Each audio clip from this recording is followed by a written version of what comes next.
Welcome to the Broken Lens podcast. My name is Adam Stutz. I'm the editor-in-chief and publisher of the Broken Lens Journal. And I am Heather Watson. I am the managing editor and the creative director. This is our first episode of our illustrious podcast. And I guess we should just start by kind of talking about why we've started this. I had a wild idea to start a journal because I love poetry and I wanted to do something that gave me an opportunity to help with community building and also allow us to put the work out of voices that have been published as well as emerging voices, and to give a platform to a variety of authors and artists. I very graciously asked Heather if she would join me on this journey. And I think we have like a pretty grand vision for what we want to do for this publication. And one of many things that we're hoping to do is use the podcast as an opportunity to reach more people, expand the reach of the journal to bring more authors in. We'd also like to bring more artists and photographers in. And eventually we will be hoping to publish books and to grow this organization beyond the scope of the journal. I guess when you think about what we're doing, you know, I know that you don't have a foothold in the world of poetry, but you do have knowledge about like art and graphic design, and you have a background in architecture. So when we kicked things off, we started thinking about like the website and Instagram and sort of how we were going to be visually perceived, I suppose. I tried with all my might to present you with a website that had just a tinge of color, and you went black and white with everything. Yeah. What was the thought process behind that? I think there's a simplicity to black and white that I love in terms of like just the starkness. I love contrast and grayscale, and there is something about black and white being timeless. I also have a love affair with like noir as an aesthetic, and a lot of the photos that I had that I showed you from my visit to Scotland were all taken in black and white because... Oh, those were actually taken in black and white? No, actually, I stand corrected. I took them in color, but then like re-edited them to black and white. And the reason is because I felt like the black and white does a better job of capturing the antiquity of a city like that. And so I think with the black and white, like I wanted, and I like black and white photography as a type of photography. Sure. And yeah, I feel like you can see like the contours and the shadows a lot better when it's simplified in that way. So yeah, I get that. And I think that's something that like I wanted to bring to the aesthetic of the journal because I want our publication to be timeless. And I feel like, not to say that there isn't something timeless about color photography. I love the work of William Eggleston, and his color photographs are incredible, and they're definitely timeless. But I think there's something about black and white that is just kind of haunting. And I hope that we are able to convey the timelessness of our journal kind of through the aesthetic. Now, that's not to say that, we publish colored pieces. I'm thinking specifically of the like recent collage work that we did with Shane Allison. And I don't think there's anything wrong with that. I think like our platform, the layout, the website itself should be done, like we have our aesthetic, but it's there to like showcase the work. Yeah, I think that was something that I remember you mentioning in the beginning, was because our aesthetic is so simplified, we are allowing others' works to shine, I guess, through. Yeah. with the colors that are fitted to them. Yeah, and I think that if anything, like I just want their work to pop, and that would, and if our aesthetic, our design aesthetic, like helps that, enables that, then then I think we're doing a good job. We could very well evolve away from the black and white aesthetic at some point, and maybe bring in one color. Yes, someday. like we might add a blue or a red. No, but I think that I like our aesthetic right now. I like the simplicity of it, and and I think that again, it just goes back to the timelessness of black and white photography, just the aesthetic of like newsprint, and and having those elements. And I think, kind of just as a segue, like I think our approach to the aesthetic is just another example of like the thoughtfulness that we're trying to put into the publication, and trying to be mindful of how we build this platform for these artists and writers. I've been really impressed with the work that we've received.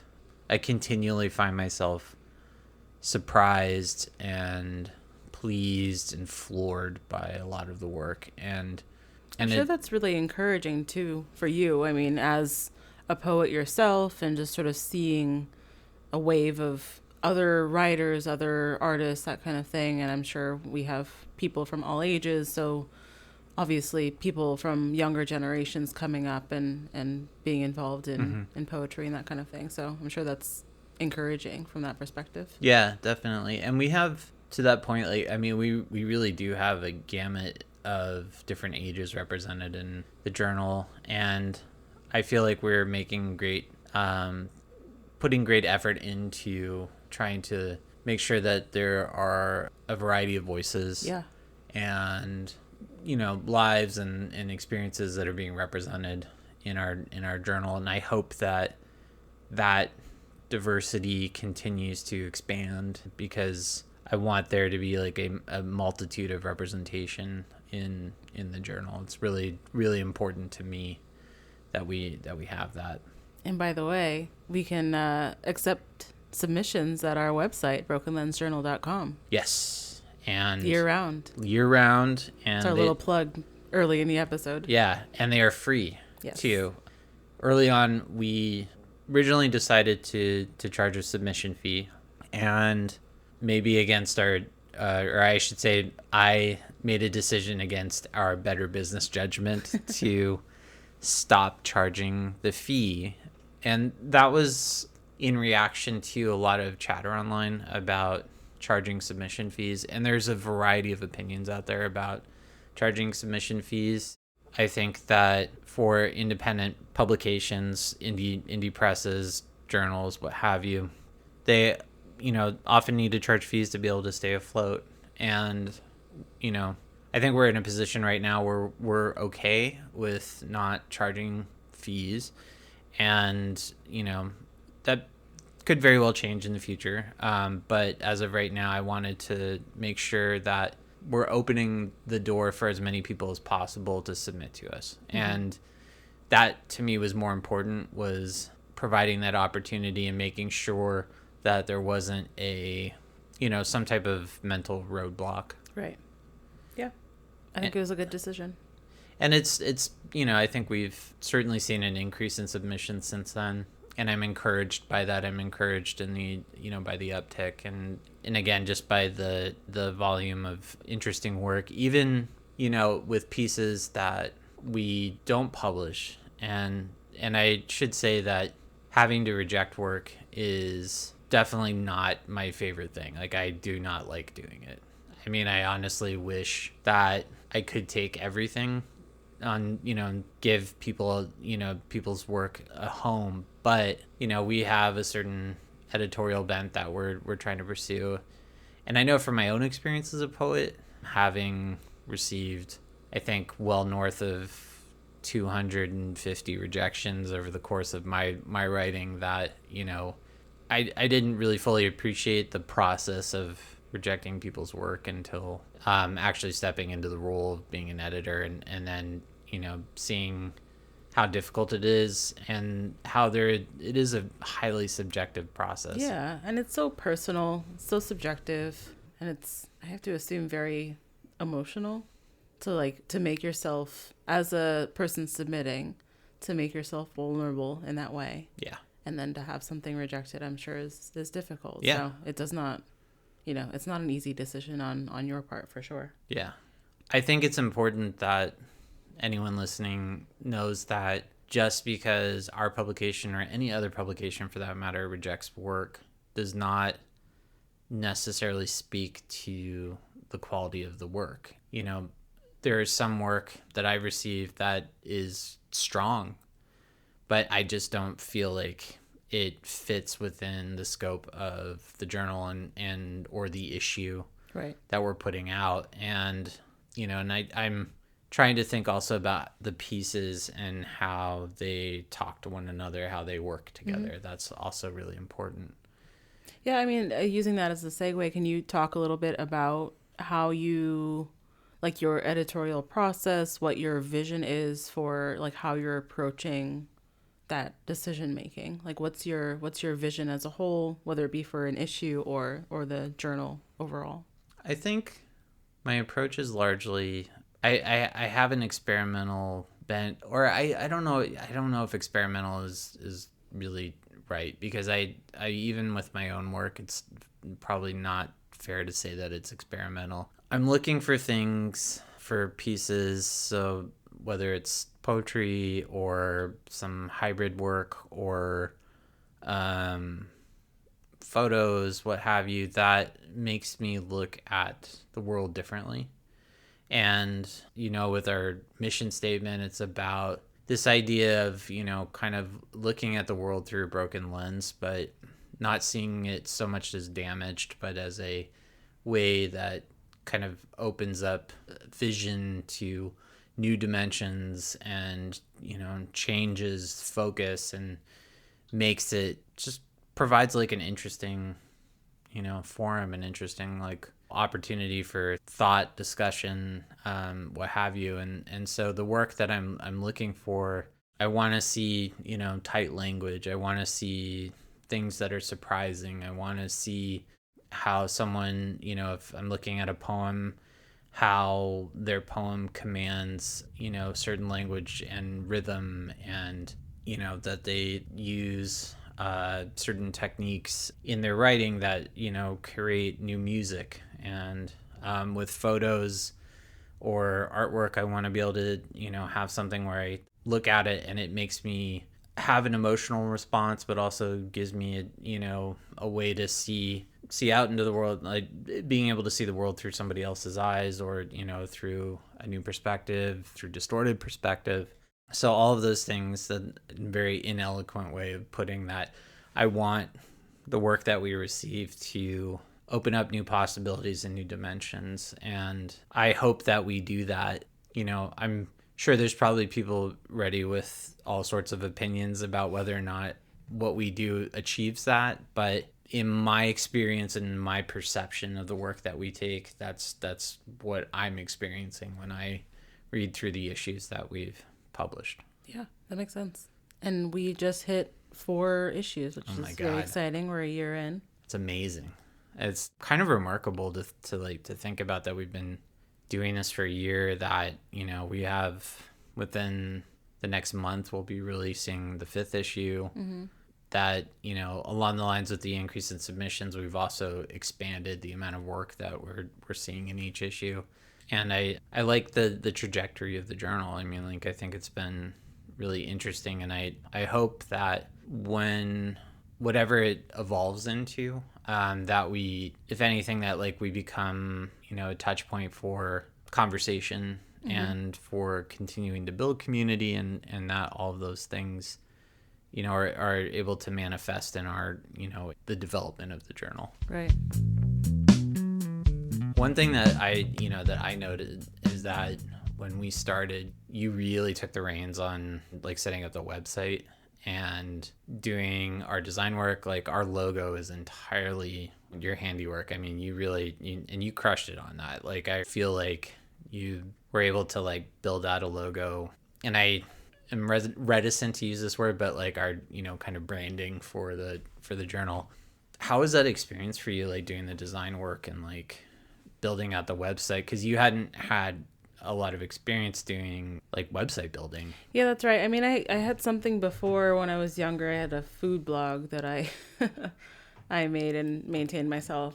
Like I think it was WordPress at the time, but that was such a template driven thing at the time. So I would say that I came in almost with no experience. I definitely have like graphic design experience, but not in websites specifically. Mm-hmm. So the initial building of the website and laying out the pages and sort of formatting itself was pretty easy. It was when we got to the point of launching and actually publishing poetry specifically, where formatting is just so important, to make sure that we are staying true to our authors' wishes and how they wrote their work. And when it comes down to it, sometimes that just doesn't translate exactly how it's written, especially when you're looking on a mobile device, that kind of thing. So I've learned a lot in terms of coding, like back-end coding and stuff like that, to make things function as best as they can. But yeah, it's been an interesting sort of learning experience along the way to figure things out. But I mean, we're using Squarespace. I do get a lot of just help. It's a very user-friendly service. But yeah, it's been an interesting experience along the way. I think though, like even with having like a service like Squarespace, and for our listeners, we are not sponsored by Squarespace. Yeah, that's a good thing to... Yeah, this was not a promotion, although... That would have been very clean, though. That would have been a very, very Squarespace. clean... Squarespace, if you're listening, we'll be happy. Yeah, we'll be happy to drop you in here. I think one of the things, though, that despite the ease of use of that program to be able to kind of like build a template, for the site, there's still a lot of time and effort built into how you do the formatting, like you said, on each of the poems. Mm-hmm. And one of the things that I love about the work that you do with respect to formatting the poetry is you take a lot of time and care in making sure that that, like you said, like you're following the vision of the author. And our authors have been very sincere with their expressions of gratitude around making sure that we're doing what they want us to do. Yeah, I mean, I feel like that must be so... I mean, I'm not coming from the poetry world, so I don't know exactly what goes into this, or like the reasoning behind why these decisions are made. But I know that they're intentional. Yeah. I would hate to, just throw words up on a page without any regard for how they're formatted. From my own experience, because when I write, and a lot of the work that I do has heavy formatting and kind of odd spacing and line breaks and what have you, I think that can be a deterrent for a lot of publications, because, that amount of time and effort that has to be put into the formatting can be very frustrating. Right. And I know that I don't want to say it's not that it's tedious. I mean, it's a labor of love, but it's also like, it does take time and effort and can take some back and forth with some of the authors. But I feel like at the end of the day, it's like the effort and the care that you're bringing to it, like, really shows. And, that goes back to the whole idea about, community building. I mean, that's what the publications, really, like, the intention is to, to build community. Yeah, it's a very worthwhile effort. Yeah. Well, I think that's it for us. Is there anything that we want to pass on to our listeners as we close this very first episode out? I don't think so. I hope we have many, many more episodes to come. Yes. We'll get into a couple interviews. Yeah, and we're looking forward to sharing new episodes coming up. Like Heather said, we have a number of interviews with various authors and artists who have been published in our journal, where we get to talk about the work we published and also what they're working on. And we want to give a big shout out to our producer and mixologist, Destinie, as well as Art Santora, who composed, arranged, and recorded the music for this show. We're Broken Lens Journal. My name's Adam Stutz. And I'm Heather Watson. We'll see you next time. Bye.